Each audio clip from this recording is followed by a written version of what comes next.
بسم اللہ الرحمن الرحیم۔ السلام علیکم دوستوں، کیسے ہیں آپ؟ امید ہے خیریت سے ہوں گے۔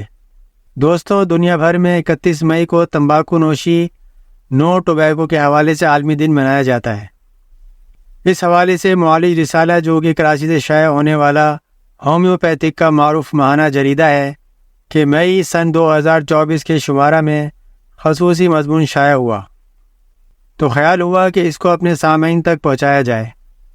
اس کا حصہ اول ہم آپ کی خدمت میں پیش کر چکے ہیں، جس میں ہم نے اس رسالے کا اداریہ بعنوان سگریٹ نوشی کے نقصانات پیش کیا۔ اب یہ دوسرا حصہ ہے۔ اس میں سگریٹ نوشی ایک تحقیقی جائزہ کے عنوان سے شائع مضمون پیش کر رہے ہیں۔ لیکن ویڈیو شروع کرنے سے پہلے ایک خوشخبری۔ جی ہاں ناظرین، آپ کے بھرپور تعاون سے الحمدللہ 1000 سبسکرائبر ہم مکمل کر چکے۔ سب دوستوں کا بہت بہت شکریہ کہ انہوں نے محبت دی، ہماری ویڈیوز کو پسند کیا اور ہماری حوصلہ افزائی فرمائی۔ امید ہے اسی طرح آپ ہمارے ساتھ تعاون جاری رکھیں گے اور اب دوسرے ہدف یعنی 4000 واچ آورز کو بھی کامیاب بنائیں گے۔ تو آئیے ویڈیو شروع کرتے ہیں۔ سگریٹ نوشی۔ پاکستان کے سرکاری اعداد و شمار کے مطابق ملک میں 1 لاکھ سے زائد افراد سگریٹ نوشی سے پیدا ہونے والے امراض میں مبتلا ہو کر جان سے ہاتھ دھو بیٹھتے ہیں، یعنی ہر روز 298 ہلاکتوں کی ذمہ داری صرف ایک تمباکو نوشی پر عائد ہوتی ہے۔ ماہرین کے مطابق تمباکو کی صنعت کی طرف سے نوجوانوں کو سگریٹ نوشی کا عادی بنایا جا رہا ہے تاکہ یہ نوجوان سگریٹ نوشی چھوڑنے والوں کی جگہ لے سکیں۔ تمباکو انڈسٹری کا مذکورہ بالا طریقہ واردات بہت پرانا ہے۔ اقوام متحدہ کا اہم ترین ادارہ ورلڈ ہیلتھ آرگنائزیشن یعنی WHO 1948 میں قائم ہوا اور اس کے فوراً بعد تمباکو انڈسٹری شکنجے میں جکڑی گئی۔ 50 کی دہائی میں تمباکو انڈسٹری کے بڑے کھلاڑیوں نے عالمی ادارے صحت میں اپنا اثر و رسوخ قائم کر لیا۔ انہوں نے ایسے ادارے قائم کیے جن میں WHO استفادہ کرتا تھا اور خفیہ طریقے سے ایسے ماہرین اس ادارے کو فراہم کیے جو بجائے WHO کے لیے کام کرتے تھے، تاہم وہ اصلاً تمباکو انڈسٹری کے مفادات کے محافظ تھے۔ سوئٹزرلینڈ کے سابق وزیر صحت تھامس زیٹس نے اسی قسم کے انکشافات کیے تھے۔ کس قدر سنگین بات ہے کہ سائنسی ماہرین تمباکو انڈسٹری کے بڑے کھلاڑیوں اور ورلڈ ہیلتھ آرگنائزیشن کے لیے بیک وقت کام کریں۔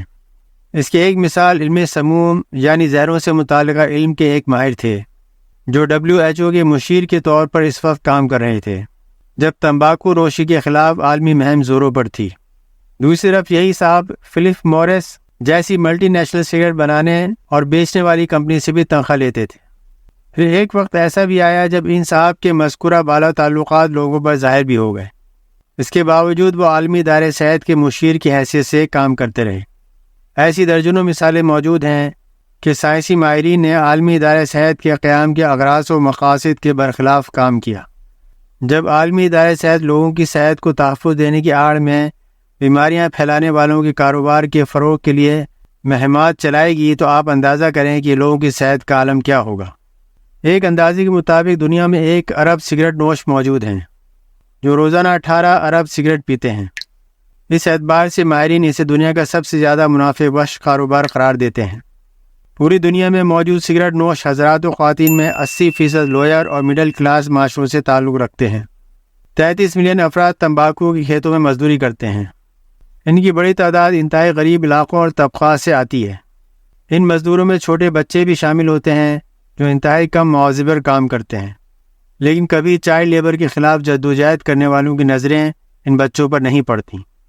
سگریٹ نوشی سے پیدا ہونے والی بیماریوں سے متعلق شعور پیدا نہیں ہونے دیا جا رہا ہے۔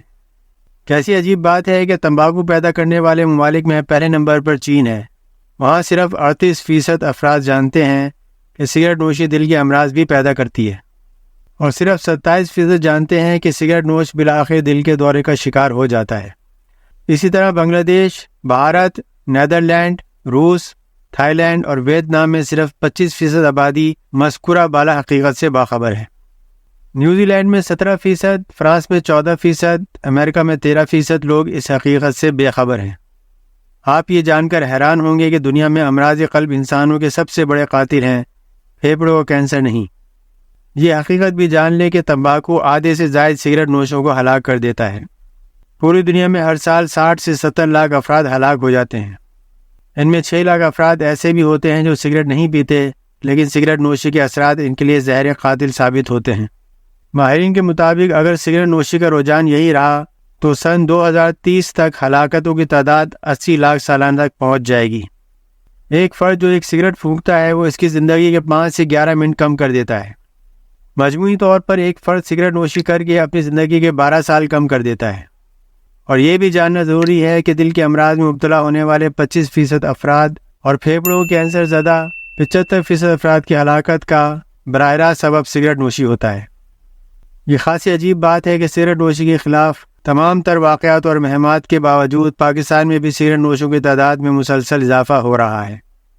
وزارت صحت کی طرف سے سگریٹ کی ہر ڈبیا پر لکھا ہوتا ہے کہ یہ انسانی صحت کے لیے مضر ہے اور یہ منہ کے کینسر کا باعث بنتی ہے۔ اس کے ساتھ منہ کے کینسر میں مبتلا فرد کی ایک خوفزدہ کرنے والی تصویر بھی شائع ہوتی ہے۔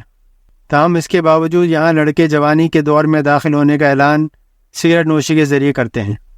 ماہرین صحت کا مطالبہ ہے کہ حکومت مضر صحت مصنوعات پر بھاری بھرکم ٹیکس عائد کرے تاکہ ایک طرف حکومت پر صحت عامہ پر اخراجات کرنے کا بوجھ کم ہو، دوسری طرف عوام الناس پر بھی بوجھ کم پڑے اور پاکستانی ایک صحت مند قوم بن سکیں۔